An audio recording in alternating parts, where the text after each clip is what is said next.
நம்முடைய personal matter கிடையாது. இது நம்முடைய இது வந்து சமுதாயம் சார்ந்தது, ஒரு அகில உலகம் சார்ந்தது.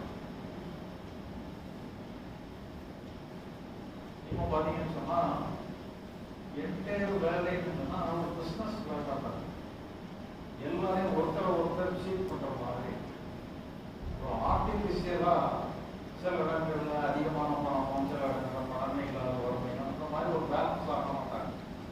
இப்ப நமக்கு வந்து என்ன தேவை? ஒவ்வொருத்தருக்கும் ஒரு சாப்பிட்றதுக்கு உணவு தேவை, தங்குறதுக்கு ஒரு வீடு தேவை, கொடுக்கறதுக்கு துணை தேவை. இவ்வளவுதானே வேணும். வேற என்ன தேவை இருக்கும்?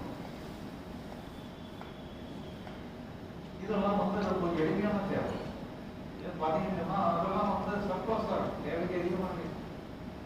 ஆனா பாத்தீங்கன்னா எங்கேயுமே வந்து போட்டி போடாம அதுல வந்து இப்போ நிறைய பண கஷ்டம் அதுகள் இதுன்னு சொல்லி அடுத்தவங்களுடைய பணம் நம்மகிட்ட வந்துடும், நம்ம பணம் அடுத்தவங்க போகக்கூடாது. இந்த மாதிரி ஏதோ ஒரு பிசினஸ் லெவலாகவே இருக்கு.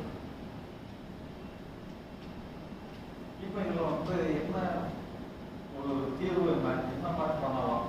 இது ஒரு சமுதாய நோக்கில் இந்த அணுகுமுறை நம்ம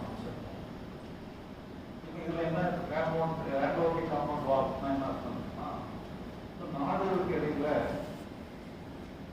எத்தனையோ விதமான போர்கள், எத்தனையோ விதமான போர்கள் அதெல்லாம் நடந்துச்சு. பார்த்தீங்கன்னா வாரம் வேணும், ஒவ்வொருத்தர் நாட்டுக்கு இடையில வாரம் வேணும். அந்த எல்லையை பாதுகாக்கணும்னு சொல்லிட்டு ராணுவத்தெல்லாம் வச்சிருக்கோம். இப்போ நம்ம எல்லாருமே ராணுவத்தை மெயின்டைன் பண்ணிக்கிறோம். இந்த எல்லை என்ன காரணம்னு சொல்லி மெயின்டைன் பண்ணிக்கிறோம். எல்லையை தாமதாகட்டா தாமத சொல்றாருன்னு சொல்லி ஒரு எல்லையை போடுறதுக்கு நாம பிரச்சனை பண்ணிக்கிறேன். உண்மையிலே அந்த காலத்துல பாத்தீங்கன்னு சொன்னா ஒரு நாள் கைப்பற்றது வந்து வீரப்பொருளாகமா எடுத்துருக்கோம். கலிங்கம் வந்தான், கடாரம் வந்தான்னு சொல்லி பரங்கி எல்லாம் போடுறோம்.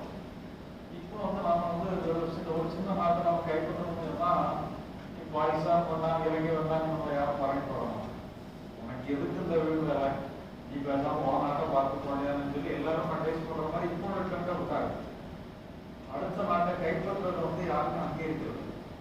இப்போ இந்த நிலையில என்னன்னா ராணுவத்தை போய் கொஞ்சம் பயன்படுத்த வேண்டிய அவசியமே கிடையாது. ஆனா இருந்தாலும் எல்லாருமே ராணுவம் சொல்றோம். கொஞ்சம் எத்தனையோ தளவாடங்கள் இருக்கு. ஒவ்வொரு தளவாடத்துக்குமே வந்து ஒவ்வொரு தளவாடத்துக்குமே எக்ஸ்பைரி டேட் இருக்கு. 10 வருஷம் தான் வேலைக்கு. 10 வருஷத்துக்கு அப்புறம் எல்லா தளவாடத்தையும் கடலை போட்டு புதுசாக தான் பேசணும். இது எல்லாமே வேஸ்ட். இதுல என்ன சொல்லி சொன்னா, இப்ப நாம என்ன சஜஷன் கொடுக்குறோம்னா, இந்த காம்பவுண்ட் இந்த